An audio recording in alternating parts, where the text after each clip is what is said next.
belum pernah menjumpai negara yang lebih islami daripada negara Jerman.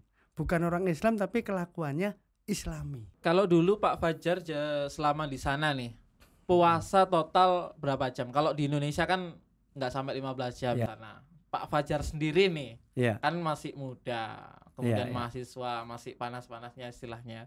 Kemudian sempat belum menikah kan Ya, gitu. benar. Kemudian jadi mahasiswa di mana di sana pergaulan tuh ya, benar. pasti kotor. Pengalaman pribadi ya, saya tuh sempat diajak mereka untuk tidur.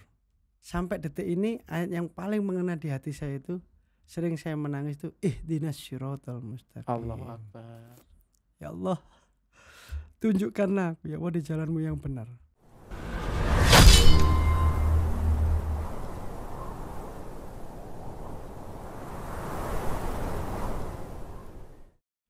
Assalamualaikum warahmatullahi wabarakatuh. Waalaikumsalam warahmatullahi wabarakatuh. Guten Abend Pak Fajar. Luar biasa. Jadi pada kesempatan kali ini ya, itu tadi artinya selamat sore Pak ya? Guten afternoon. Good afternoon. Guten Abend itu malam. Malam ya. Tapi kalau sore apa Pak Fajar? Sore Nachmittag. Guten Nachmittag. Ya. Guten Tag bukan? Guten Tag siang ya, kalau sore Nachmittag. Luar biasa. Jadi kesempatan kali ini kita bisa kedatangan ya seorang lulusan dari Universitas Fachhochschule Darmstadt. Oh, saya tidak bisa ngucapin lagi di Jerman khususnya Berlin Pak Fajar ya. Di Darmstadt, Frankfurt, by Frankfurt ya. Luar biasa. Ada satu hal yang saya senang, yang saya kagumi dari panjenengan Pak Fajar, yakni seorang lulusan Jerman kemudian mempunyai jalur atau histori yang keren ya menurut saya ya. Tapi yang saya lihat dari Pak Fajar adalah orang yang sangat humble. Jadi kan ada Pak Fajar orang yang ilmunya gak patek, kemudian sisi karir juga yang nggak bagus-bagus amat, tapi dia sombong gitu loh, gak ada humble-humblenya. Nah, itu memang sudah terbiasa didikan orang tua untuk humble atau gimana itu Pak? Salah satu yang saya rasakan itu karena orang tua selalu mengajarkan qanaah. Itu dari kecil ya? Dari kecil tuh, dari mulai SD kita itu disuruh untuk selalu qanaah dengan keadaan apapun, merasa cukup dengan apa yang ada.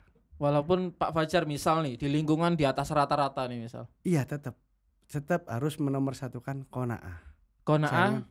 Qanaah merasa cukup dengan apapun yang ada, meskipun kurang, meskipun lebih ya tetap sederhana. Meskipun punya pemasukan banyak nih. Iya. Hidupnya harus tetap sederhana. Karena kan ada tuh naik gaji, naik gaji, kemudian pengeluarannya. Nah, ikut naik juga. Itu nggak benar.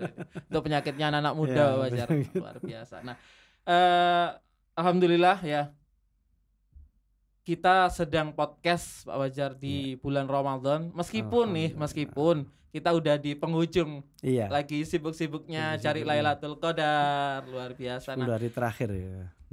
Yang menarik kalau misal saya dengerin kultum dari Pak Fajar nih, biasanya tuh nggak jauh-jauh dari masa lalunya Pak Fajar, yakni ketika berpuasa di negeri orang, yang mana di negeri minoritas muslim benar, adalah Berlin di Jerman. Iya, di Berlin, Jerman. Sebelum lebih jauh Pak Fajar masuk tentang puasa itu sangat nanti panjang ya pembicaraannya. Kalau boleh tahu nih Pak Fajar kan kuliah di sana. Kalau nggak salah gelarnya diplom engineering ya. Nah, apa sih yang membedakan hal terbesar, mungkin hal-hal besar yang membedakan ketika kita hidup di Jerman dan ketika kita hidup di Nusantara? Iya, terima kasih. Kalau kita hidup di Indonesia, itu tuh udah alhamdulillah mayoritas muslim. Namun ya, ini ucapan perkataan dari seluruh ustadz yang pernah kita undang di Jerman, seluruh mengatakan ya, termasuk Ustadz Abu Ridho, Ustadz Hidayat Nur Wahid, Pak Amin Rais, itu yang kita undang selalu mengatakan belum pernah menjumpai negara yang lebih islami daripada negara Jerman. Bukan orang Islam tapi kelakuannya islami. Lebih islami daripada Lebih islami daripada seluruh negara Islam. contohnya Pak Fajar. Contohnya. Saya membiarkan istri saya keluar malam naik sepeda ontel jam 1 malam sendirian. Itu alhamdulillah aman. Tanpa Mohon ada maaf. satupun yang mengganggu. Itu kuliah sudah nikah Pak? Saya dulu awalnya kuliah, kemudian sebelum lulus pulang menikah, istri saya ajak ke sana. Luar biasa. Gitu, Nih ya. motivasi buat para jomblo Nah, ya. buat para jomblo semoga Kuliah diberi di luar Allah. negeri ya, belum bisa mengajak istri-istrinya bisa ke luar negeri juga, masya Allah. tidak menghalangi ya Fajar Tidak ya. menghalangi. Dan ini sama terbukti sekali. dan dibuktikan sama Pak Alhamdulillah. Fajar. Luar Nggih. biasa nih. Bisa jadi tuntunan ya. Iya. Luar biasa. Nah, itu salah satunya adalah Salah satunya yang mereka saya rasakan lebih- kalau di negara sendiri itu mayoritas Islam tapi banyak yang punya prasangka terhadap kita itu macam-macam. Sering dikenal kalau kita itu lebih banyak SMS-nya. apa itu Pak SMS? SMS itu senang melihat orang susah atau susah melihat orang senang. Indonesia itu karakter mayoritasnya itu seperti itu. Jadi melihat orang senang itu susah sekali gitu loh. Beda dengan di sana, ya. Mereka itu suka berbagi-bagi kebaikan. Contoh, profesor Mohon maaf, itu muslim atau non muslim? non-muslim yang berbagi kebaikan itu non-muslim. Bahkan non muslimnya lebih islami daripada Lebih islami daripada orang-orang Islam. Contoh ya, kita jalan kaki mau masuk kampus, profesor sudah buka pintu duluan. Itu di belakang selama masih ada mahasiswa, profesor nggak ngelepas pintu untuk ditahan tadi. Itu adalah karakter Islam yang ada itu. Jadi pemimpin benar-benar mengayomi rakyatnya. Dan saya belum pernah tahu di Indonesia, nggak tahu seperti gimana ya. Profesor memanggil muridnya tuan itu ada nggak di Indonesia? Kalau di sana seluruh profesor memanggil mahasiswanya itu dengan tuan dan nama family name-nya. Saya dipanggil bukan Tuan Fajar. Fajar adalah forname saya, nama depan saya. Tapi dipanggil dengan Herr Rohmat, Tuan Rohmat. Itu profesor manggilnya itu tuan. Prinsip mereka, kalau mereka ingin dihargai orang lain, saya harus menghargai orang lain dulu. itu mindset Pak ya. Itu mindset. Dan menjadi culture, menjadi kultur sudah. culture di mana itu nggak ada paksaan. Nggak ada paksaan. Dan itu sudah budaya mereka. Luar biasa sih. Sudah ini. budaya. Jadi kebiasaan, habit akan menciptakan habit akan membuat menjadi culture. Dan culture tuh kalau udah menyeluruh, jadi sudah itu tadi di 7 habit itu dikatakan semua yang diawali dari kecil terbiasa itu akan menjadi kebiasaan, dan kebiasaan itu menjadi budaya buat diri kita, dan itu menjadi kultur kalau udah banyak orang yang melakukan. Contoh lagi ya, kalau kita mau naik tram atau naik kereta, itu tidak akan pernah naik sebelum yang turun selesai habis. Nah, kalau di Indonesia jangankan train, lift Lift aja, iya. royoan. Royoan rebutan, kuat-kuatan. Kalau di sana Kalau di sana masya Allah saling lebih mempersilahkan duluan, silakan. Dan mereka merasa malu kalau melewati yang depannya. Itu karakter yang di kita itu belum ada. Kita itu kalau duluin orang tuh rasa bangganya itu luar biasa.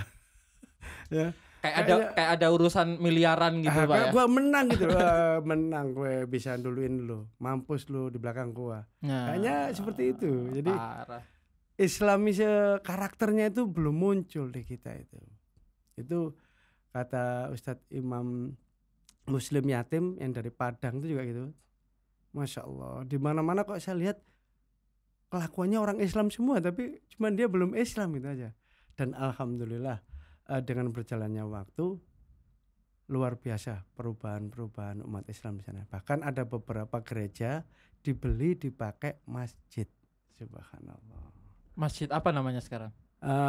Di Melantonstraße Berlin tuh ada masjid jamak, masjid apa tadi itu, masjid jamak Al-Falah ya, masjid Jami Al-Falah. Oke. Di Berlin itu.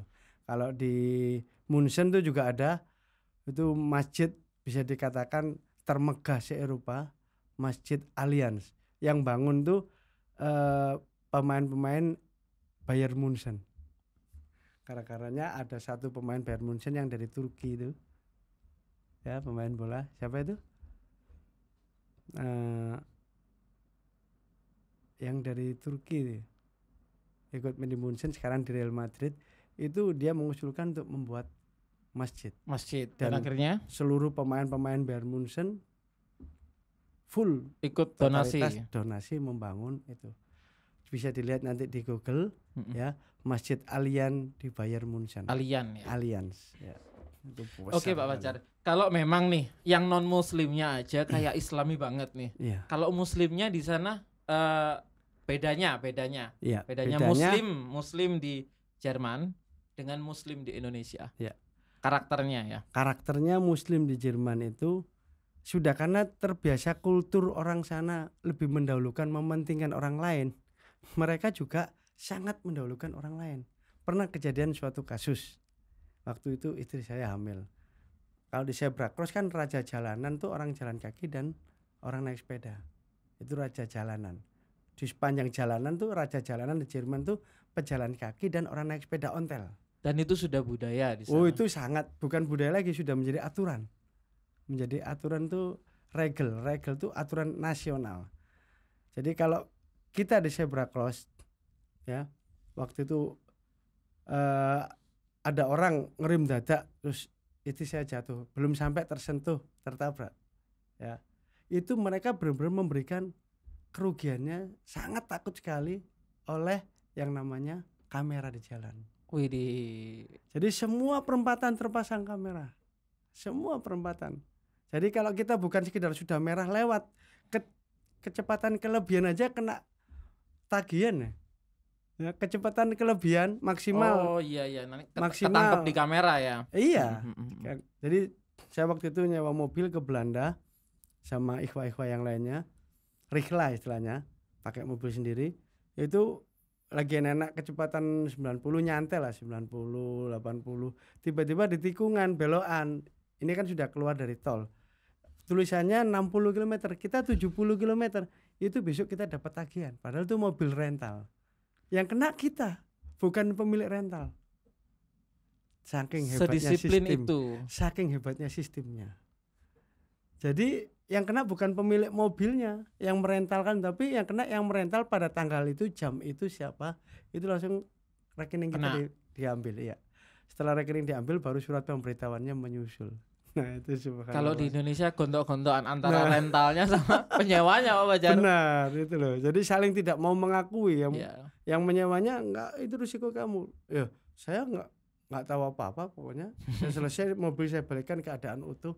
Jadi kesadaran itu yang belum ada. Tapi mohon maaf Pak Fajar, kan di Indonesia itu kan ada unggah-ungguh. Unggah-ungguh. Kita kalau sama orang tua salim cium tangan. Benar. Kemudian kalau sama orang tua jalan agak merunduk di depan orang tua. Nah, benar. Hal tersebut kok masih kalah secara real, bukan secara menghormati aja ya. Tapi kenapa kok mereka yang nggak punya budaya seperti ini, mereka terlihat lebih menghargai? Kan beda menghormati dengan menghargai. Iya. Di sana itu karena ilmu. Kembali lagi al ilmun ya. Jika ilmu itu adalah segalanya. Karena mereka ada ilmunya dan ini pengalaman dari teman saya orang Jerman asli yang mu'alaf kemudian masuk Islam. Itu mengatakan, dan dia itu dulu penggemar skinhead. Skinhead itu musik? Bukan. Skinhead itu yang kepala rambutnya. Oh ini. Sepatu di atas lutut tuh. Pang, bukan? Pang ya. Pang, oke. Tapi kalau pang itu cuman jalan, kalau skinhead itu anti orang asing.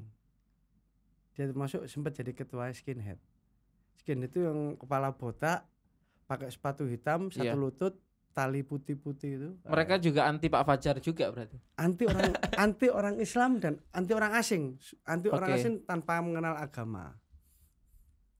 Itu dia pertama kali ketemu saya juga ngeri juga di satu kerjaan dulu ya. Satu tempat kerja. Fajar, was maksud. Mahni, apa yang kamu lakukan? Saya enggak melakukan apa-apa. Saya cuma melakukan beten ibadah. Ya kenapa kamu cium-cium tanah? Karena saya waktu itu ngasih kardus tuh sholat di perusahaan. Siap. Jadi apa kamu lakukan? Tanah-tanah kamu cium. Kamu itu orang gila, saya bilang. Ya itu keyakinan kami. Oke. Terus sekarang Ramadan, apa kamu puasa? Ya saya puasa. Oh gila kamu itu. Orang kok nggak boleh makan, nggak boleh minum. Setiap hari ngejelekin tentang Islam. Mayoritas Islam yang dijelekin Iya, gitu, yang oke. ditakut-takutin. Bahkan ada teman orang Iran waktu itu yang perempuan kerja di situ juga, satu kerjaan sama saya, selalu dihina tentang dia pakai jilbab. Apa kata dia tentang hijab? Hei, kleine Schleine ya. Hei orang yang kecil gak ngerti apa-apa. Kenapa kamu pakai jilbab? Wih. Sekarang kan panas. Gitu ya, Koptu. maksudnya Iya, kenapa kamu pakai koptu? Mutlak dia. diksinya itu luar biasa Iya. kecil. Panas-panas kebagian kamu orang gila kamu. Jadi warsin, nggak masuk akal gitu. Panas-panas gini kok pakai jilbab. Saya aja yang pakai kaos cuman segini itu aja. Singlet. Kelihatan, iya singlet, kelihatan ketiaknya panasnya seperti ini. Memang panasnya kalau pas musim panas itu saya merasakan 48 bahkan pernah sampai 56. Itu gimana rasanya, Pak? 56 dengan kondisi maghribnya jam 10 kurang seperempat. 10 kurang seperempat malam maghrib, jam 2 sudah imsak. Itu kalau puasa di sana, masya Allah, luar biasa, hebat dan ujiannya di sana. Jadi malamnya itu sekitar 4 sampai 4,5 jam, hampir 5 jam kurang itu malamnya. Oke, kembali ke itu tadi ya. Jadi mereka itu karena ilmu bisa lebih menghargai seseorang. Karena ilmu, nah orang Jerman yang tadi suka nyela-nyela saya itu sempat 2 tahun ketemu, tiba-tiba dia dapat hidayah. Karena? Nah itu hidayahnya karena sering ternyata menghinanya dia itu pengen tahu. Bukan Ingin- berarti benci. Bukan berarti benci. Jadi kenapa kamu kok nggak makan? Itu nggak baik buat tubuh kamu gitu loh. Oh nggak makan dari itu Sonneaufgang sampai Sonnenuntergang, dari mulai terbit fajar sampai nanti matahari terbenam. Itu terlalu lama, nggak masuk akal, nggak relevan. Karena menurut dia hanya logika. Segala sesuatu tolak ukurnya di logika. Logika kan. Oke. Masuk akal gitu loh. Menurut dia nggak masuk akal puasa. Ternyata di tahun berikutnya dia jadi Oh Allah. mualaf, masya Allah. Dan asli orang Jerman itu adalah berjenggot. Asli keturunan orang Jerman itu adalah Berjenggot. berjenggot. Ya. Sampai sini enggak apa? Brewok juga. sampai brewok. Bahkan generasi di bawah tahun 80 yang kuliah di Jerman yang nggak punya brewok, Hals Maul, tutup mulutmu. Kamu itu perempuan, nggak layak untuk bicara. Itu non muslim itu. Oh, seluruh orang Jerman dan seluruh profesor itu Harus punya brewok segini, minimal tuh segini, sedada minimal. Ya, baru tahu sih saya, Pak. itu yang saya masya Allah gitu ya. Kalau lihat foto-foto lama, bahkan profesor-profesor lama saya mempertahankan pensiunnya itu sampai tetap ngingu jenggot. Ternyata sejarahnya itu dirusak sama Yahudi. Yang punya jenggot itu seperti kambing, yang punya jenggot tuh ke arap-arapan. Akhirnya tahun 90-an mulai berkurang. Tapi saya waktu kuliah masih separuh 50-50, separuh masih berjenggot. Sehingga mualaf ini tadi begitu masuk Islam langsung jenggotnya itu dibiarkan, masya Allah. Dan badannya itu bau besar, lengannya itu sebesar paha saya ini. Tipe-tipe Umar bin Khattab gitu ya. Tipe-tipe Umar bin Khattab, masya Allah. Kemudian tipe-tipe mualaf akhirnya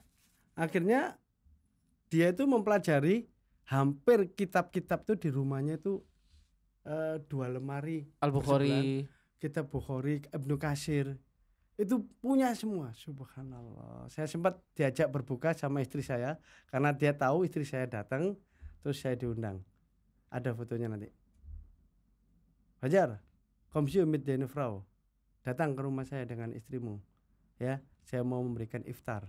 Masya Allah. Masya Allah. Jadi mengundang untuk berbuka bersama. Istrinya 2, dia orang Amerika Latin,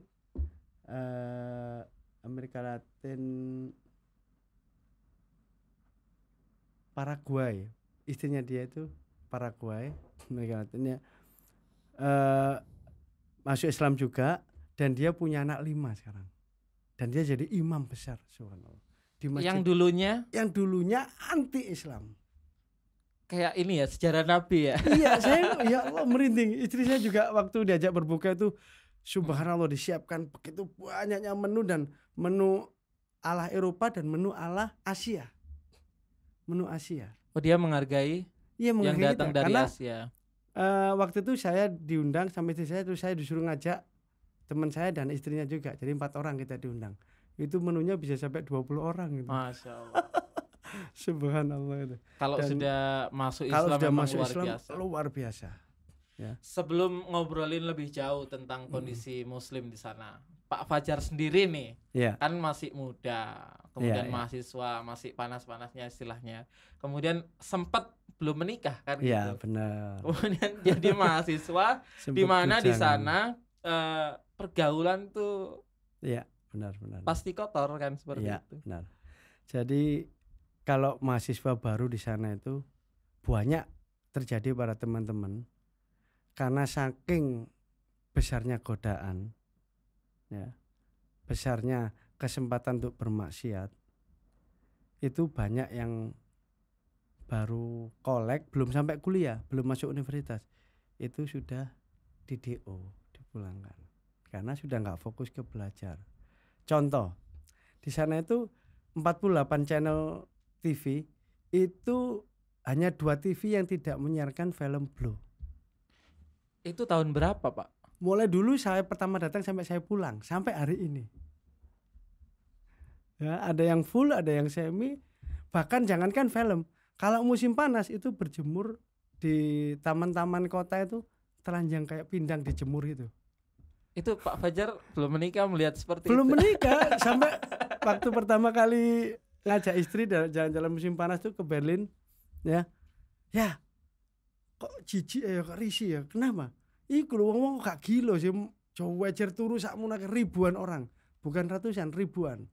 Jadi di taman-taman kota itu dikelilingi bis kota semua lewat di situ. Ya, semua yang naik kendaraan bisa lihat mereka. Itu enggak tanpa tutup apapun.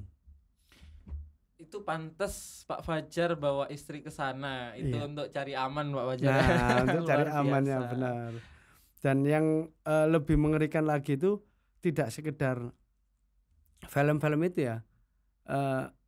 Anak remaja di Jerman itu mulai kelas 5 kelas 6 SD itu sudah diajarin cara hubungan yang aman. Sehingga kelas 5 kelas 6 itu sudah melakukan hubungan karena tolak ukurnya pada kesehatan, bukan pada moral. Itu kesehatan, kebutuhan manusia, silakan dilakukan aman. Seperti buang hajat gitu ya. Iya, seperti buang hajat. Bahkan ada salah satu teman anak saya, anak ikhwah juga itu, kelas 5 SD nggak mau sekolah sampai 4 bulan. Nggak mau sekolah. Loh, kenapa nggak mau sekolah? Dia ternyata malu masuk sekolah karena dikatakan dia ada sebagai perempuan nggak normal. Karena nggak mau hubungan sama teman-temannya. Itu sebuah tantangan yang luar Sebuah biasa. tantangan yang luar biasa. Itu tuh baru SD, Pak. Baru SD, kelas 5, kelas 6. Ya. Sudah balik kan, boleh untuk melakukan itu.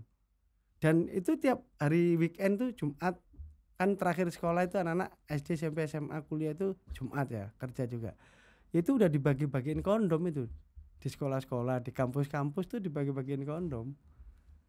Ya, Karena tolak ukurnya adalah itu kesehatan. kebutuhan, kesehatan, dan suka sama suka. Kalau ada yang nggak suka salah satunya, itu polisi langsung datang. Bahkan jangankan orang lain, suami istri, kalau istrinya nggak nyaman hubungan dengan suaminya, langsung telepon suaminya, bisa dibawa polisi. Sampai seperti itu. Jadi semua tolak ukurnya kepada saling ridho. Sebenarnya saling cuman itu ridho yang jelek, hubungan. Ya, paham. Saling ridho tapi ke arah yang jeleknya. Sesuatu yang berbeda antara gaya hidup hidup. mereka, kemudian ala Islami yang dijalani sama Pak Fajar. Iya, Nah, benar. selama menjadi mahasiswa, Ya. menjadi minoritas di kelas. Di kelas, benar. Kalau sekarang di Indonesia kan lihatnya orang non Muslim yang Non-Muslim, minoritas. Nah, ya. sebagai minoritas nih, apa yang Pak Fajar rasakan? Kalau untuk selama di kuliah, di kolek, itu teman-teman dukung ke kita. Malah Dukung dalam artian? sampai nanyain terus, kamu puasa sampai sekian jam. Itu tiap 2 jam nanyain, gimana kamu? Masih sehat? masih normal kamu nggak terjatuh ta. Mereka khawatir. Mereka khawatir. Padahal Ada kita pedulinya. Oh, Ada pedulinya. Oke. Mereka nggak peduli agama apa aja. Mereka ada peduli sesama teman. Teman saya kok melakukan nggak makan sampai 10 jam, sampai 8 jam. Ada empati di Ada situ. empati di situ. Luar biasa mereka juga muncul. sih. Iya, jadi kepedulian mereka itu kalau teman-teman kuliah kan pemahamannya sudah lebih luas ya, daripada orang-orang yang ketemu di jalan ya. Itu mereka sangat akrab gitu loh. Bahkan suka datang sore atau telepon ketemuan ngasih bingkisan makanan. Itu pernah dilakukan itu. Tahu kita mau berbuka jam berapa kamu boleh makan itu. Ya buat apa sih? Enggak, saya pengen tahu aja gitu. Biasanya setelah sone ondergang itu, sone matahari tenggelam itu jam 3:30. Nah itu jam 3:15 dia telepon saya ketemuan, terus ternyata memang ngasih bingkisan makanan. Jadi pedulian mereka luar biasa itu. Buka puasa dengan makanan yang dikasih oleh non muslim. Iya, ya luar biasa juga. Oke. Jadi dikasih halbesensen ayam panggang ya, utuh separuh 2. Jadi ayam panggang udah tinggal nyantap sambil dicocol pakai sambal. Luar biasa. Itu keakraban di mereka. sana. Cuman itu ya. kendala yang lebih paling berat itu pada titik kalau kita itu nggak bisa membawa diri. Karena ini pengalaman pribadi ya. Saya itu sempat diajak mereka untuk tidur. Mereka adalah Perempuan orang Jerman. Awalnya ngajak belajar. Saya dijebak, udahlah lagi masih jam 9 terus sampai jam 10 sampai jam 11 malam. Karena waktu itu maghribnya jam 10 musim panas. Dia minta belajar terus. Tiba-tiba udahlah nggak usah pulang, di sini aja gitu loh. Nah, itu terjebak, udah masuk ke sistemnya mereka, akhirnya dengan alasan kepala saya pusing, jam 12:30 saya pulang. Itu sudah nggak ada angkutan itu. itu wala tattabi'u khutuwati syaitan. Iya, Jangan ikuti langkah-langkah setan. Nah, itu salah satu pesan ibu saya. Segalanya boleh kamu lakukan, satu pinta orang tua. Jangan lakukan zina, apalagi mendekati. Itu yang saya pegang sampai hari ini. Kalau hidup kamu pengen bahagia, jauhi zina. Biasa. Subhanallah. Masya Allah. Itu istilahnya itu terngiang terus di kepala saya itu. Kalau dulu Pak Fajar selama di sana nih, puasa total berapa jam? Kalau di Indonesia kan nggak sampai 15 jam Ya, tuh. 12-13 jam ini, ada yang 14 jam. Kalau di sana puasa tadi ya ada 4 musim puasa, karena di sana negara 4 musim. Ada musim semi. Nah, semi itu biasanya bulan ini, mulai Maret, April, Mei itu musim semi. Itu suasana kayak di Indonesia. Ya. Oke.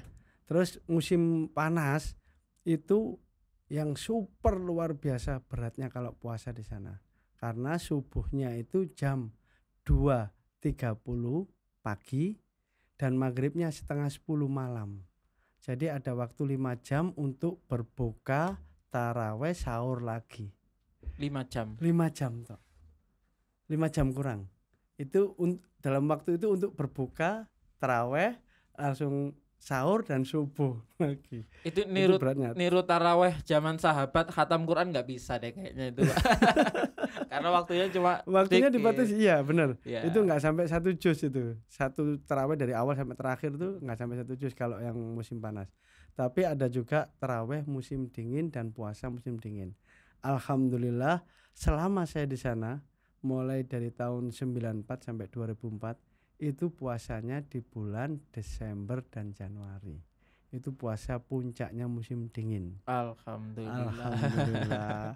Rezeki anak soleh. Alhamdulillah. Itu kena berapa jam kalau musim dingin? Musim dingin jam 7:30 berangkat kuliah jam 8 saya itu baru imsak, 7:30 imsak. Jadi anak-anak kecil sekolah TK SD itu masih lampu jalan nyala kuning-kuning. Itu di jalanan udah penuh anak sekolah 7:30. Jam 7 mereka berangkat karena jam 8 masuk. Anak-anak TK SD itu mereka masih belum imsak itu. Mereka sudah berangkat.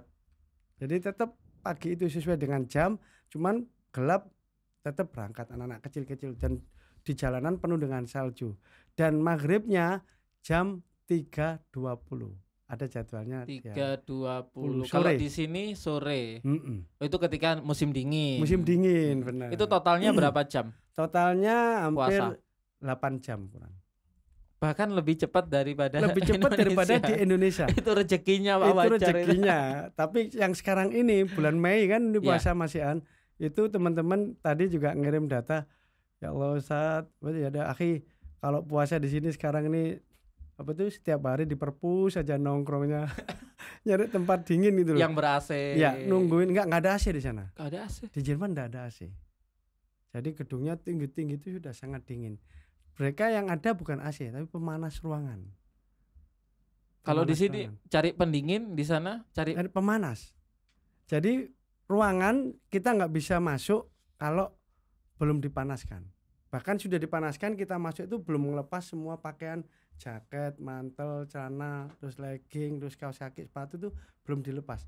10 menit, 15 menit setelah kita nyalakan pemanas itu semua, baru kita buka satu-satu. kalau nggak Karena- gitu Kalau nggak gitu beku kita. Ruangan kita ini bisa 5 atau 0 derajat ya. berarti musim dingin tuh salju bukan Pak? Salju dan es. Pak Fajar itu 10 tahun 10 di sana tahun Musim di sana dingin. tuh iya. Musim dingin tuh saljunya itu kalau sudah minus di bawah 10 di bawah 20 itu sudah glad ice. Glad ice itu es putih mengkilap di jalan. saya Jadi nggak pernah ke mengkilap. sana Pak, jadi nggak tahu. Kayak di sini tuh es batu panjang yang putih bening itu loh. Oke, Nah, oke. glad ice itu es putih bening itu sudah dingin banget itu. Itu dinginnya minus 20, Minus 20. minus 20. 20 aja dingin di sini. Seperti freezer Oke. ruangan itu ya. Minus 20, minus 34 itu pernah di sana. Itu kalau musim dingin, kalau memang dingin banget. ya. Puasa itu rasanya gimana, Pak? Nah, kalau dingin banget enaknya di waktu, cuman beratnya di dinginnya itu. Apa itu? Karena Haus kita atau dingin itu cepat lapar. Tenaga itu kan terkeluar semua. Terkuras tenaga itu. Makanya kalau kita puasa jangan sering-sering kena sesuatu yang dingin. Itu nanti mengambil kalori kita. Kalori panas tubuh kita itu diambil, nah kita produksi lagi, produksi kalori sampai habis ATP tubuh kita. ATP itu cadangan makanan dalam kulit itu habis, akhirnya lemes terus apa ya? Ngeliyeng. Untung cuma 8 jam pada Untung cuma dingin. 8 jam. Sudah Ya. diatur ya sepertinya. Sudah diatur Masya semua. Bahkan Allah. ada yang cuma 6 jam setengah.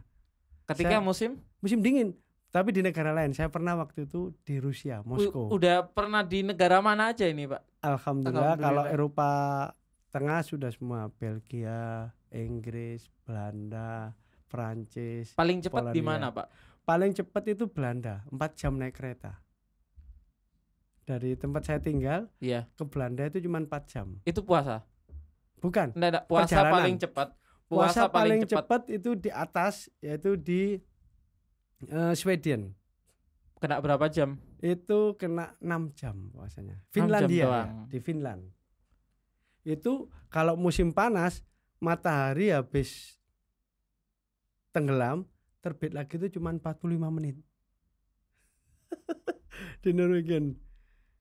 Jadi 45 menit matahari tenggelam sekarang. Oke. 45 menit lagi matahari terbit sudah. Saya mikir dari tadi kayak gak nyampe deh, Pak. Jadi Masya 23 jam 15 menit itu siang. Sampai direkayasa di sana. Saya waktu pernah ke sana, itu rumah-rumah direkayasa kalau jam 6 sore, ya jam 6 lah, jam 6 sana nah mitak itu setelah jam 12 siang, itu rumah-rumah jendela ditutup semua, kretek sampai cahaya nggak ada yang masuk satupun. Lampu dinyalakan, cetek. Lampu dinyalakan. Tapi kita keluar ya sampai masih tetap matahari seperti jam 1 siang. Menurut Pak Fajar, dari berbagai macam waktu puasa yang bermacam-macam, ada yang cepat, ada yang paling panjang. nikmat itu puasa musim semi atau sekarang ini musim semi atau musim gugur. Kalau musim gugur nggak kuat di anginnya. Musim semi itu mirip dengan di Indonesia. Dan kita sangat bersyukur kita tinggal di Indonesia bisa puasa sepanjang tahun hampir sama waktunya. Tidak berubah-ubah. Dan cuacanya juga sangat mendukung. Tidak terlalu dingin. Kalau panas di sana itu sampai di atas 50. Ya di sini belum pernah panas sampai seperti itu. Panas di sini maksimal 36, 38. Itu udah Kalau di sana panas terlalu tinggi, alarm perusahaan bunyi, semua pekerja keluar. Itu Demi hak, keselamatan mereka. itu hak asasi mereka diberikan. Jadi di atas 32 di dalam ruangan itu udah nggak baik buat pernapasan. Jadi alarm bunyi otomatis kring. Itu di semua Jerman. Di Jerman. Oke. Dari berbagai negara yang panjenengan pernah kunjungi dengan Ya. waktu yang berbeda-beda, apa yang bisa Pak Fajar tangkap hikmah dari perbedaan waktu ini menurut Pak Fajar nih? Hikmah yang bisa saya tangkap salah satu paling utama yaitu kita itu harus bersyukur tinggal di Indonesia selama bulan Ramadan. Apakah di negara lain tidak patut bersyukur juga? Bersyukur, tapi kalau kita lama di sana itu mengincipi seperti hari ini teman-teman yang ada di Eropa. Itu sangat kasihan. Nanti jam 9:30 malam mereka baru berbuka. Hari ini tadi saya lihat jam 9.05. 9.05 nanti malam baru berbuka. Itu kenapa banyak turis kepingin ke Bali mungkin Pak ya? Nah, salah satunya turis, kenapa kok pengen ke Bali? Ini nyambung ke turis ya. Karena di Indonesia panasnya sepanjang tahun. Di sana panas tuh bisa dibilang 2 bulan tuh udah luar biasa. Setahun ada panasnya 2 bulan luar biasa. Masya Allah. Sudah sangat jarang berjumpa setahun bisa 2 bulan dapat matahari itu jarang sekali. Maksimal bisa 3 minggu itu ya udah luar biasa itu. Maksudnya musim panasnya 3 bulan, tapi dapat mataharinya belum tentu 3 bulan dapat matahari terus. Jadi kita sebagai warga Indonesia, Warga negara Indonesia, Muslim patut- Indonesia patut sangat banyak bersyukur. Kita itu diberi Allah kemudahan yang sangat banyak sekali, kenikmatan yang sangat banyak. Apalagi kalau berbuka di sini ya, Masya Allah. Kalau berbuka di sana itu hanya kayak mimpi. Jangankan bayangin kolok, bayangin urap-urap, bayangin opor, semuanya nggak ada. Air putih aja serasa kolok, bener tuh. Itu air putih. segitunya Pak ya. Air putih serasa kolok. Apalagi yang sekarang ini begitu lamanya puasa, dari jam tadi 2.30 dia imsak, 2:30 imsak, 20 jam. sampai nanti jam 9:10 baru itu hampir 20 jam. Itu bilang ke saya, kemarin alhamdulillah bisa minum air putih serasa kolak banget gitu. Masya Allah, nikmat banget air putih itu. Saking nggak adanya, kalau ada pun itu harus bawa bumbu dari Indonesia. Ya, terus beli singkongnya juga jauh lebih mahal daripada anggur tanpa biji. Itu terbukti saya waktu itu istri waktu di sana hamil nyidem mangga muda. Itu satu mangga muda kecil banget ya, satu mangga muda kecil segini. Iya. Itu dibelikan anggur tanpa biji dapat 2 kilo. Kalau di sini Kalau di sini ya bisa dapat 5 kilo lebih. Itu di kurs sana itu. bahkan kalau di desa tinggal ambil aja. Iya, jatuh-jatuh itu malah dicari itu yang di sana mang kecut-kecut tuh bukan matang. Jadi saya bilang jangan nyidem makanan Indonesia ya. Malah istri saya itu nyidem makanan tempe, Masya Allah. Sampai saya ekstra pulang bawa tempe 1 koper. Satu koper. Kering tempe. Nyuruh di 2 keluarga di Tebel sama keluarga baru, saya suruh buat tempe kering. Jadi 33 kilo itu tempe kering aja. Terus saya bungkusin kecil-kecil taruh freezer. Itu sudah aman ya, Indonesianya terjaga. Jadi saking kepinginnya makanan Indonesia, kering tempe itu aja luar biasa, dan harga di sana juga sangat mahal. Beli tempe 1 kotak ini itu bisa sekotak ini bisa dibelikan daging dapat 1,5 kilo. Kalau ayam bisa dapat 4 kilo. Mahalan tempe. Mahalan berarti. tempe banget. Wih, bersyukur banget Pak ya. Bersyukur banget kita di Indonesia, Indonesia luar tuh. biasa. Jangan menghina makanan tahu tempe, itu makanan favorit saya itu. Dirindukan Pak ya. Luar Sangat biasa. dirindukan, Masya Allah. Kita nih Pak sebagai Muslim itu pasti punya insting yang sama. Iya. Ketika kita mendapatkan hidayah, yaitu Nah, kebahagiaan yang sangat besar, pasti kita itu pengen orang lain yang non Muslim itu ikut merasakan kebahagiaan yang kita seperti rasakan. Nah, Nah, sebagai mahasiswa Muslim minoritas di sana, Pak Fajar, apa yang Pak Fajar kontribusikan iya, dengan benar. Muslimin di sana? Muslim di sana. Oke. Dengan yang non Muslim dulu ya. Kita tuh selalu kepingin mengajak mereka dapat hidayah. Ya. Dan alhamdulillah ada beberapa teman tuh yang benar-benar dapat hidayah, bahkan ada orang Jerman juga masuk Islam. Bahkan dia sekarang sudah haji lebih dulu daripada saya yang Allahu Akbar.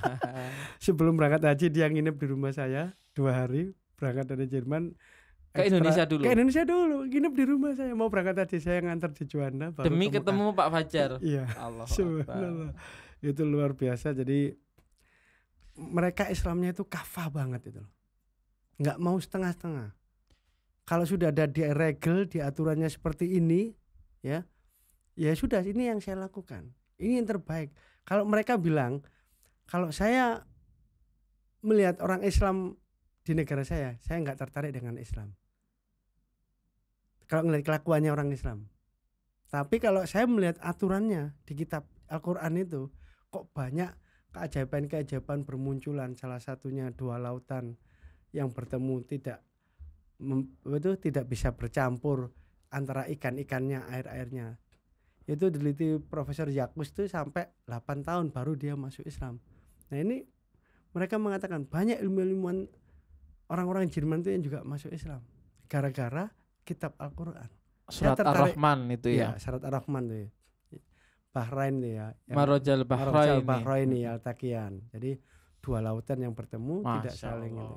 Itu salah satu masih. Salah satu. Kemudian dia juga seorang profesor ahli saraf menemukan disertasinya tentang kalau lagi sujud itu menemukan udara masuk ke otak. Itu diterapkan. Kenapa nggak seluruh orang disuruh sujud aja? Rasis banget orang Islam kalau cuma Islam yang disuruh sujud. Maksudnya semua? Semuanya menurut dia. Waktu itu dia belum Islam. Karena ini manfaatnya luar biasa buat otak. Otak itu nggak bisa termasukin oksigen kalau tidak sujud, apalagi dengan tumanina antara 10 sampai 15 detik. Itu otak terisi oleh oksigen yang segar. Dengan semua keajaiban itu Pak Fajar, apa yang diupayakan oleh muslimin di Jerman pada saat itu? Kita Muslim Islam di Jerman punya organisasi. Jadi apa itu namanya Pak? Namanya itu Forkom, sederhana sekali, Forum Komunikasi Umat Islam se-Jerman. Forkom Jerman. Kalau nggak salah beberapa waktu yang lalu itu ngundang Ustadz Salim Afila kesana. Salim Afila benar. Yeah. Forkom Jerman. Jadi Ustadz itu kita undang 3 bulan di sana. Gajinya tidak diberikan ke ustadznya, diberikan keluarganya. Allahu Akbar. Jadi 3 bulan kali 30 juta, insya Allah 90 juta diberikan keluarganya. Masya Allah. Dia dapat keliling pengajian kota itu tiap kota dijatah 2-3 hari maksimal selama 3 bulan. Itu semua ngasih uang saku euro. Allahu Akbar. Bukan rupiah ya Pak? Bukan rupiah. Dan itu royoan yang minta. Yang memberi? Royoan minta didatengin. Oh iya. Nanti iya, otomatis memberi itu melayanin, memberi dan mengantar lagi ke kota berikutnya. Itu luar biasa di sana itu ya. Kalau kita itu melihat organisasi kita Islam di Jerman itu, pengaruh ke mereka itu sebenarnya sangat luar biasa. Bahkan kita itu di kampus-kampus minta izin ke universitas karena organisasi kita sudah di Verein sama masuk di, kalau kita itu persatuan mahasiswa antar negara ini. Itu terdaftar di kampus, kita dapat fasilitas boleh ngadakan sholat Jumat di ruang-ruang aula itu. Jadi kita sholat Jumat ya di karpet-karpet yang mereka pakai sepatu-sepatu itu, kita kasih kertas dikit atau sajadah kecil, udah. Dan kita beberapa kali kalau sholat duhur jamaah, asar jamaah itu sholatnya pakai sepatu. Seperti Rasulullah. Kita pakai pembelajaran bab khuf. Nah itu sudah saya dapatin waktu saya di Jerman itu. Masya di sini Allah. saya belum mendapatkan tuh. Akhirnya pernah saya ajarkan ke anak-anak juga. Kita long mat malam jam 1, nanti subuhnya sholatnya nggak ada yang ngelepas sepatu. Big experience itu Big pasti. Experience. Jadi buat pengalaman baru buat anak-anak. Oh gini ya sholatnya Rasulullah itu. Jadi kita niat habis wudu kemudian mau pakai sepatu khuf tadi ya. Menerapkan fikih sepatu. Fikih sepatu benar. Jadi nggak harus wudu ngelepas sepatu, cuci kakinya enggak. Selama 24 jam kita masih diperbolehkan. Masya Allah. Itu selain Forkom ada organisasi lain barangkali? Forkom itu untuk tingkat nasional. Kalau saya di kota Frankfurt itu ada MII, Masyarakat Muslim Indonesia Frankfurt, MIF. Nah, itu Nama organisasinya bahasa Indonesia bahasa gitu. Indonesia. EV-nya itu MII dan IKID. Sampai hari ini kalau kamu lihat di Google tuh IKID itu selalu keluar Ikatan Keluarga Islam Darmstadt. Itu yang terdaftar di pemerintah Jerman, nama IKID. Sehingga kita dapat fasilitas majalah dari Indonesia. Kita waktu itu langganan 2 majalah, Hidayatullah sama Gatra. Itu yang ngirim mereka dan yang membiayai mereka. Masya Allah. Dan kontribusi kita kepada mereka ya kita mencoba mengajak mengenalkan Islam kepada mereka. Dan beberapa alhamdulillah dapat hidayah dari teman-teman murid ngaji Iqra yang saya ajar. Nah, kebetulan di sana juga di kota Frankfurt saya ngajar Iqra sama beberapa bantuan teman mahasiswa. Saya diminta untuk jadi kepala sekolah Iqra istilahnya. Allah. Itu muridnya mulai termuda 18 tahun sampai umur 66 tahun. Wih, sepuh Pak itu, Pak. Sepuh banget, itu baru belajar Iqra 1 umur 66 tahun. Sampai Direktur Garuda pada waktu saya masih di sana, itu pertama yang ikut istrinya. Habis istrinya anaknya dua-duanya ikut. Kemudian ibunya tadi, mbak anaknya tadi, mbak anaknya ikut ngaji yang umur 66 itu. Terakhir sudah mereka mau pulang ke Indonesia, baru suaminya dan Direktur Garuda itu Belajar Iqra. ikut ngaji Iqra. Kalau selama di sana Pak Fajar 10 tahun ya, benar ya? 10 tahun, 10 bulan ya. Event muslimin yang Nah, pernah Pak Fajar lakukan ikuti ya. atau selenggarakan itu terbesar apa Pak Fajar? Ada event terbesar kita lakukan. Saya waktu itu kebetulan diminta jadi ketua periode 1998 sampai 2000 itu mengadakan event pertemuan Muslim Islam Indonesia se-Jerman. Jadi sekitar 1060 orang. 1060 orang itu kumpul mulai Jumat sore kedatangan, itu akomodasi kita yang tanggung jawab, konsumsi kita yang tanggung jawab. Di mana itu Pak? Di Darmstadt. Darmstadt itu apa Pak? Saya nggak pernah kesana. Kota pendidikan di Jerman tuh ada. Darmstadt tuh kota pendidikan. Berlin juga? Bukan, Berlin tuh bagian timur. Kalau ini di barat, di Jerman Tengah. Jadi Basel itu barat, selatan tuh Jerman Tengah, Frankfurt tepatnya. Ya di Frankfurt. Kita mengadakan acara summer gathering. Summer gathering. Ya. Itu summer gathering atau bahasa Jerman ada lagi? Enggak, kita pakai nama bahasa Inggris. Ya, okay. summer gathering. Jadi, berapa orang yang ikut Pak Fajar? 1060 orang. Muslim di Jerman, orang Indonesia nikah sama orang Jerman atau orang Jerman nikah sama orang Indonesia. Pokoknya yang ada kerabat dekatnya sama Indonesia itu suruh ngajak dari seluruh kota yang ada di Jerman.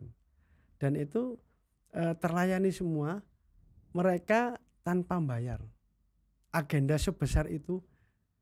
Jadi subhanallah, saya sampai nggak menyangka waktu itu menggalang dana itu kok bisa secepat itu, dapat sampai 85.000 euro. Kalau rupiah? Ya sekitar hampir 1 M. Luar biasa. Minoritas ya. Minoritas luar itu. Biasa. Hampir 1 M. Ngonyang-ngoni ustadznya selama 3 bulan 90 juta. Belum beli tiketnya. Belum selama kehidupan sana. Itu buat ustadznya tok. Belum buat acara makan, kita ngasih makan 7 kali. Jumat sekali karena Jumat sore. 6 kali. Sabtu 3 kali, pagi, siang, sore, malam itu.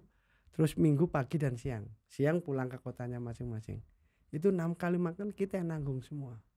Dan yang masak itu nggak ada satupun perempuannya, laki-laki semua. Wih, kalau di sini kan mak-mak yang disuruh Pak Fajar. Laki-laki semua, dan mohon maaf ya, para bapak-bapak kandidat doktor itu tukang masak semua. Tukang masaknya semua, bagian kora-koranya.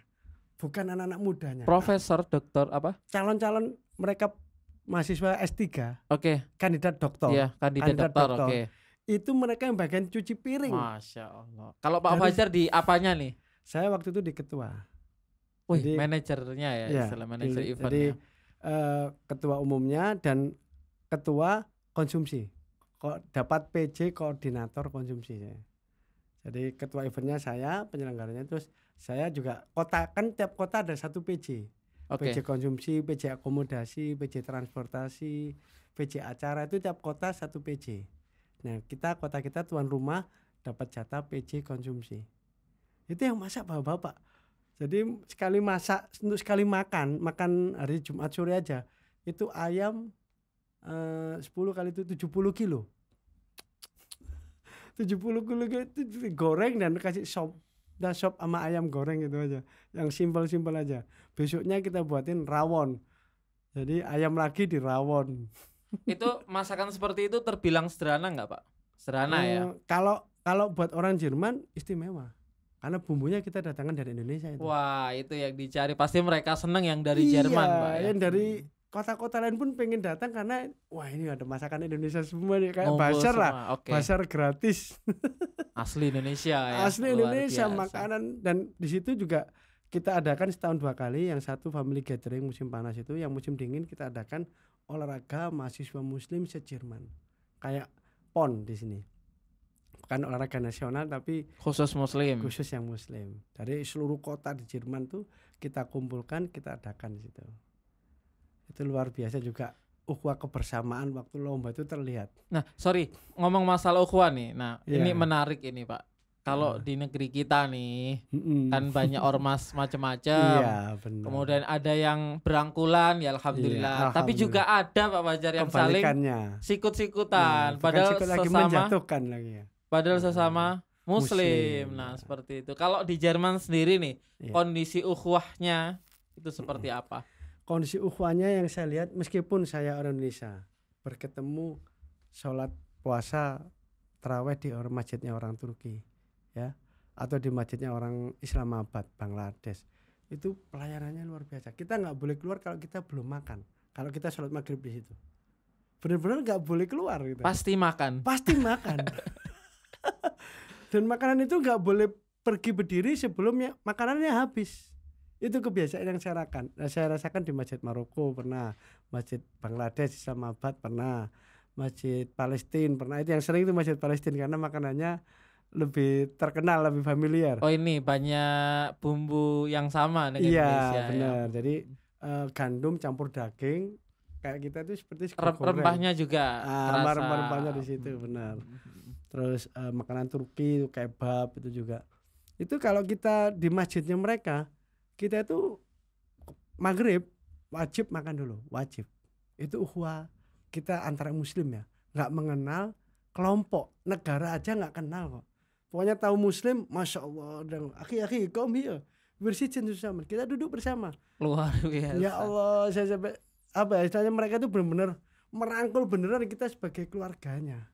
Itu yang saya rasakan, ya Allah, begini ya ukhuwah Islamiyah itu. Jadi memang Allah menyatukan, dan istri saya juga baru merasakan tahu orang Islam pakai jilbab itu untuk membedakan. Istri saya tahunya waktu di Jerman.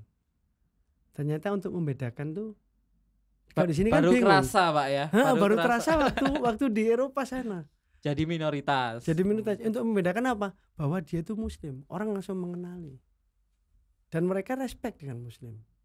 Sebenarnya itu banyak Pak Fajar yang pingin saya tanyakan karena perjalanan hidup Pak Fajar ya, seorang Pak Fajar itu luar biasa dari mudanya, nekatnya ke Jerman, kemudian hingga sekarang. Kita persingkat, mohon maaf Pak Fajar ya. Dalam perjalanan hidup Pak Fajar hingga saat ini, apapun yang panjenengan alami, ada nggak sih beberapa atau satu aja cukup mungkin ayat atau ajaran Islam yang sangat berpengaruh pada kehidupan Pak Fajar? Oh ya, terima kasih. Jadi semua apa yang saya lakukan tuh mengalir biasa saja sebenarnya. Tapi itu dibalik mengalir biasa saja, saya hakul yakin bahwa itu sudah terskenario oleh Allah. By design. Ya. Terskenario oleh Allah gimana? Dari husnudzon kita kepada Allah. Kalau ditanya ayat yang paling mengena apa? Sampai detik ini ayat yang paling mengena di hati saya itu, sering saya menangis itu, ihdinas syiratal mustaqim. Allahu Akbar. Ya Allah, tunjukkanlah aku ya Allah di jalanmu yang benar.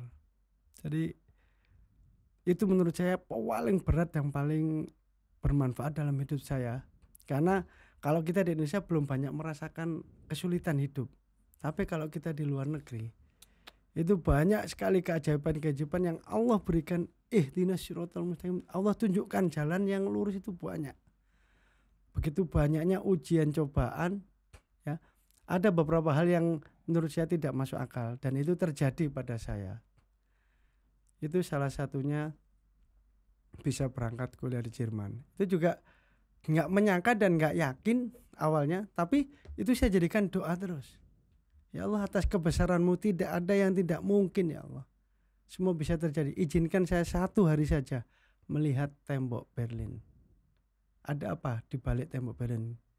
Sebesar itunya berita-berita di internasional waktu itu.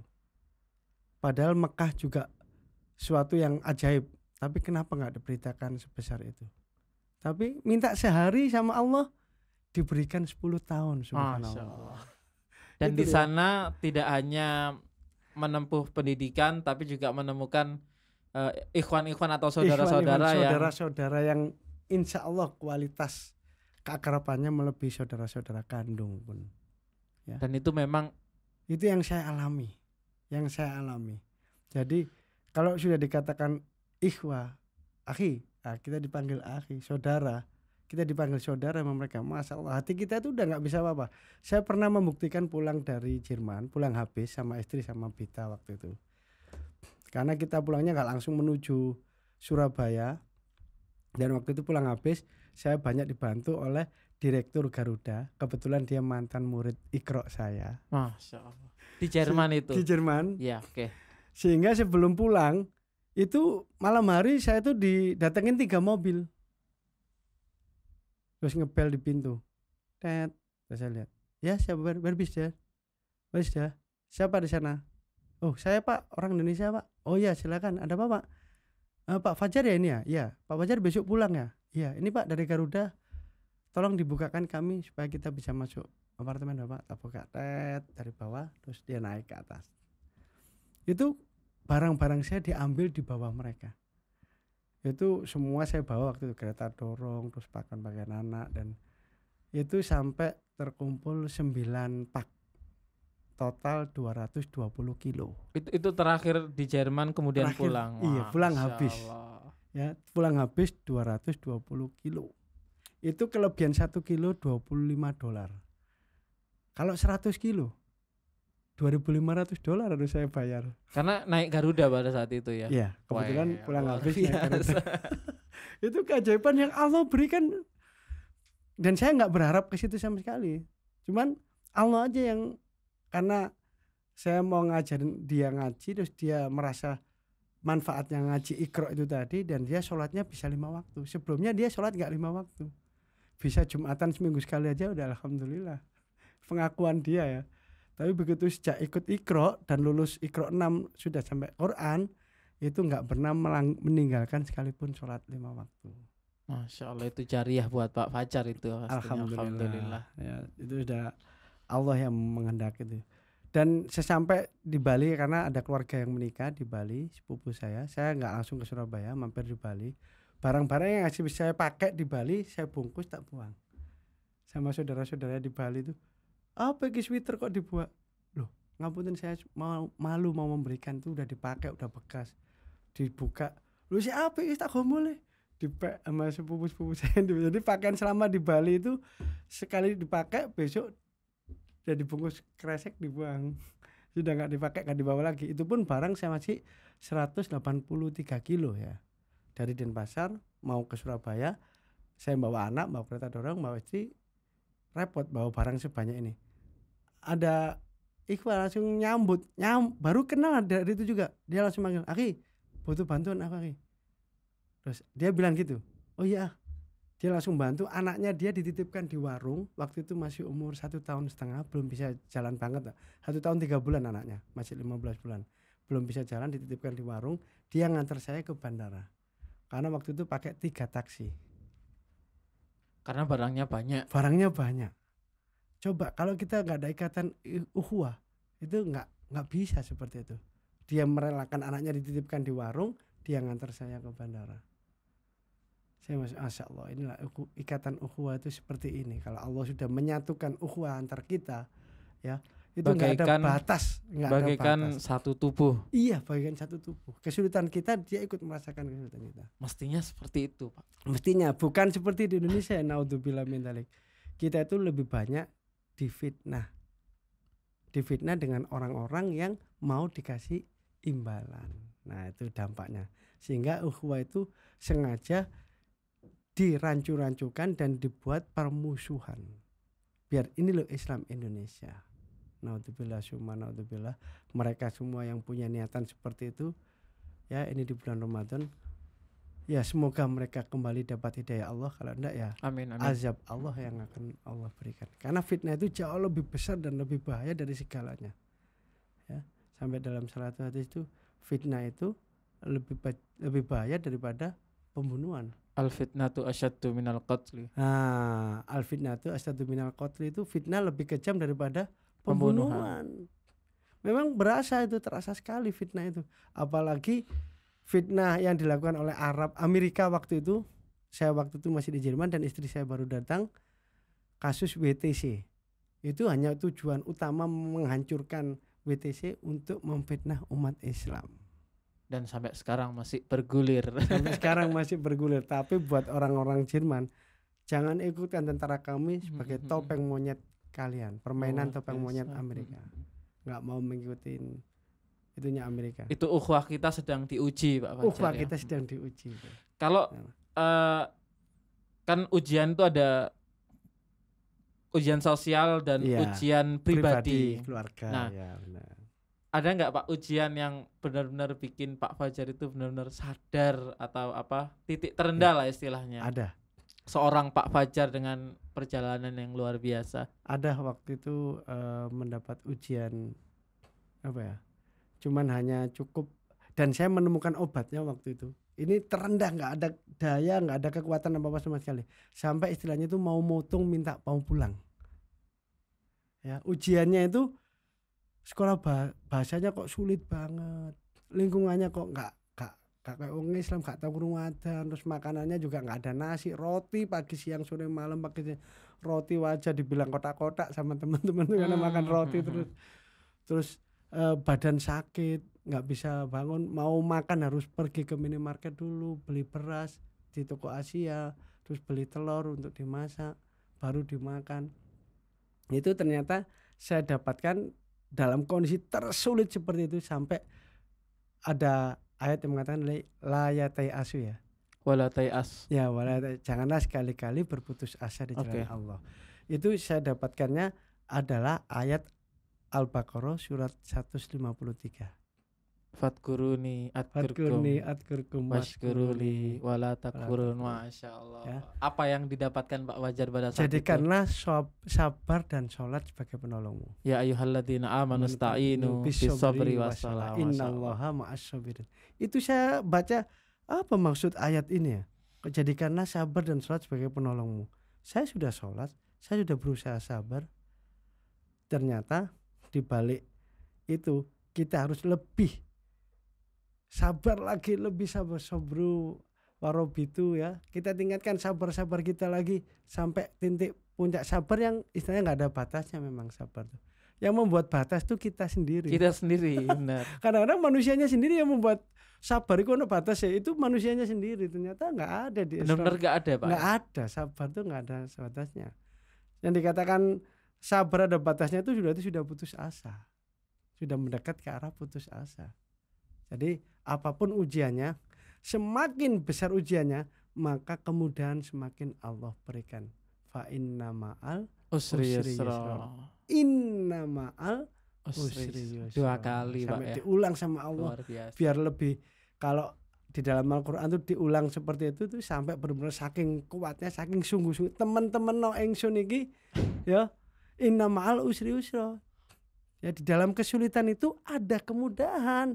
Ojo wedi kesulitan kok pasti ada kemudahan nih. Jangan kita sudah mau mendapat jawaban kemudahan malah kita mundur. Istilahnya orang tuh menanti jodoh ya, sudah sabar-sabar menanti jodoh, perjalanan dari Jakarta ke Surabaya, sudah nyampe Semarang, udah nyampe Tuban, nyampe Lamongan, sudah masuk di tol Waru, kitanya putus asa. Suwene gak teko-teko. Padahal udah mau nyampe. Sudah mau nyampe, udah mau di depan mata, udah nyampe perempatan Seruni. Putus asa. Kata tentenian percuma. Ditenteni kok lama banget. Nah, itu Kalau boleh sabar. tahu nih Pak, tingkat kesabaran Pak Fajar paling sabar itu pas kapan sih Pak? Ya waktu satu menghadapi sebelum nikah. Ini jauh banget ya, Iya, usianya ya. Oke. usianya sebelum nikah itu pas momen mau nikah. Ada cobaan sebelum nikah. Ada cobaan sebelum nikah, Oh. kejadiannya luar biasa aneh, lucu dan kayak nggak masuk akal. Jadi saya mau nikah pulang itu kan nggak ngurus surat apa-apa, sudah diurusin semua. Satu Oh, bulan. intinya ribet karena antar negara. Bukan, gini ceritanya. Tapi waktunya masih ada nggak? 1 menit? Boleh, Boleh. nggak ada masalah. Jadi waktu saya mau pulang, waktu itu pulang 5 orang, kita satu ikhwah semua, satu pengajian, ya, 2 kota berbeda tempat, tapi 5 orang satu pesawat, itu mau nikah 4 orang. Mau nikah 4 orang. Bujangan semua. Bukan mau menikah sama 4 orang ya. Bukan. Oh, lanjut Pak. Orang Padang, orang Jakarta, orang Surabaya, terus saya. Itu mau nikah bareng istilahnya, tapi di tempat yang berbeda-beda. Dan alhamdulillah saya nikah paling pertama tanggalnya waktu itu, sehingga bisa mendatangkan mereka. Itu ada kejadian yang nggak masuk akal, yang benar-benar menguji kesabaran. Saya nelpon, jangan lupa tiketnya. Nanti Ini ke istri. Bukan, ke teman-teman yang mau pulang, okay. yang pulang bareng satu pesawat itu. Oh iya, tiket saya ketinggalan, ambil lagi di dalam gitu. Terus saya habis ngingetin teman-teman tuh, teman-teman sih ngambil itu tiketnya. Saya tak masuk ke rumput apartemen lagi, saya buka, minum dari kulkas, terus paspor tak taruh di atas kulkas. And then saya keluar, saya kunci, berangkat. Saya ke bandara. Wow. Ya Allah, ya Rabb. Itu saya pulang cuman punya ada waktu 3 hari di sini, kemudian akad nikah. Saya datang Selasa, Jumat itu akad nikah. Kalau itu tertunda bisa seminggu lagi. Jadi waliman buyar semua itu. Akad nikah juga terancam batal nikah juga. Karena pasti jadi masalah Pak. Iya, jarak pulang dari bandara ke rumah itu kalau naik kereta cepat 30 menit. Terus naik mobil masih 1,5 jam. Alhasil keajaibannya, kunci saya serahkan ke teman saya. Ini rumit ya berarti Pak ya. Rumit, komplek, super komplek. Kunci apartemen saya serahkan teman saya Jumatan. Kan berangkat Jumat nyampe Sabtu besok. Masa disuruh berhenti sholat kan gitu. Nyari dianya juga di masjid di mana. Jadi nggak ada jalan keluar. Tapi yakin, ya Allah, ini masalah nggak ada satupun masalah yang nggak ada jawabannya ya Allah. Engkau yang mau permudah urusan ini. Langsung sujud syukur bukan sujud syukur ya, sujud di bandara saya. Dalam rangka berdoa. Dalam rangka berdoa memohon kepada Allah, ya Allah, sampai kata orang muka saya itu udah merah ngalang-ngalang karpet itu merahnya. Saking paniknya. Bayangin, semua sudah di depan loket check-in. Okay. Saya masih mikirin paspor, nggak bisa pulang, dan tiketnya ada di dalamnya paspor itu. Mana penjaga bandara galak-galak biasanya. Nah kalau kalian ya mungkin di Indonesia, kalau di sana enggak sama sekali. Sangat hopefully, ramah sekali, sangat ramah, apalagi buat orang yang baru datang. Sangat ramah, jauh beda dengan di negara kita. Nah itu. Kita orang Indonesia aja bawa botol, sini taruh. Galak banget kayak preman banget itu loh, nggak ada sopan-sopannya. Bahkan apa aja yang berbau botol-botol, sampo apa aja nggak boleh semua. Iya. Dan maksa gitu loh. Coba buka lagi tasnya, bukanya kayak kita pencuri disuruh. Nah itu juga saya rasakan. Kriminal sekali gitu. Kalau di sana enggak sama seperti itu. Jadi keajaibannya Allah tiba-tiba kirim seseorang, ini ada mobil orang bandara punya, kita nyalakan aja sirenenya. Kita pakai mobil ini, nanti kita pinjam kuncinya di penjaga rumah, penjaga apartemen. Dia punya master kunci, bisa dibuka. Bahkan saya sudah punya niatan lewat genteng, lewat atap. segitunya demi pulang. Demi pulang. Saya kita lewat atap aja. Lewat genteng aja masuk ke apartemennya.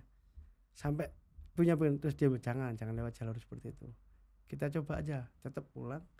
Begitu balik di bandara lagi, panggilan terakhir last minute sudah pesawat langsung check in di ACC, lari sekencang mungkin, munggos-munggos masuk pesawat. Alhamdulillah. Itu letak kesulitannya tuh kalau kita nggak yakin sama Allah, fa inna ma'al usri yusra. Ya Allah, mana buktinya di dalam kesulitan itu ada kemudahan? Allah berikan. Jadi kita harus yakin sih yakin-yakinnya. Apalagi ujian-ujian yang belum nikah nih, yang jomblo-jomblo. Masya Allah. Ini kan pengalaman jomblo saya juga ini ya. Jomblo itu kalau pengen ujian terberatnya itu bukan masalah finansial sama sekali. Wah ini para jomblo wajib. Bukan finansial sama sekali. Terlalu remeh ya kalau bingung masalah finansial ya. Iya. Itu nomor ke-19 apa nomor ke-25. Terus apa yang pertama? Yang nomor 1 persiapan untuk mbak-mbak mas-mas yang jomblo itu adalah keyakinan. The power of belief ya. Jadi the power of belief itu segalanya. Yang saya alamin dan yang saya teman-teman, saya waktu itu nikah umur 25, termasuk sudah tua dibandingkan teman-teman umur 19, 20, 21 tahun. Ikhwah-ikhwah yang lainnya itu umur 20, 21 sehingga mereka umur 25 sudah punya anak 2, ada yang 3. Saya baru nikah. Berarti keyakinan saya antum tuh mana keyakinannya? Nggak ada beli di mall-mall itu. Keyakinan tuh dari sini ditumbuhkan. Ya. Udah nggak pakai modal-modal keuangan. Dan terbukti teman saya lulusan ITS jadi manajer di Semen Cibinong. Itu nikah muda? Belum nikah. Oke. Sudah manajer di Semen Cibinong, terus dapat beasiswa kuliah S2 di ITB, lanjut ke Jerman. Pulang dari Jerman belum nikah sampai sudah, dan dia di atasnya manajer lagi, GM, general manager. Dia belum nikah sampai baru nikah umur 48. Untuk finansial semua udah punya, rumah punya, mobil punya, pekerjaan punya, gaji sudah GM. Tapi kenapa kok nikahnya 48? Sebabnya keyakinannya. Dia tidak yakin. Dia bilang ke saya, "Sojo cak aku mbakmu cak." Saya manggil dia Mas Jo, dia manggil saya Cak. Sama-sama orang Jawa Timurannya. Dia orang Lamongan. Ya. Sojo cak. Sojo apa nih? Yo awakmu darah biru keturunane Yai. Awak dhewe wong cilik aja. Duduk ngono. Makome siji lho, makom apa nih? Awake keyakinannya kenemenen ya. Kene gorong yakin. Jadi keyakinannya nomor 1. Itu modal utama nikah ya. Untuk mbak-mbak, mas-mas, modal utama nikah nomor 1 adalah keyakinan. Makanya kalau sudah nikah, keimanannya menjadi 100%. Itu benar ada hubungannya, ada kaitannya. Dan saya rasakan dan dilakukan oleh teman-teman yang ada di sana itu seperti itu. Dan semakin banyak anak, banyak rezeki itu benar. Dan itu sudah diwujudkan waktu di Jerman, teman-teman semua itu. Seperti itu, Pak. Iya, semakin banyak anak dia malah gak kerja.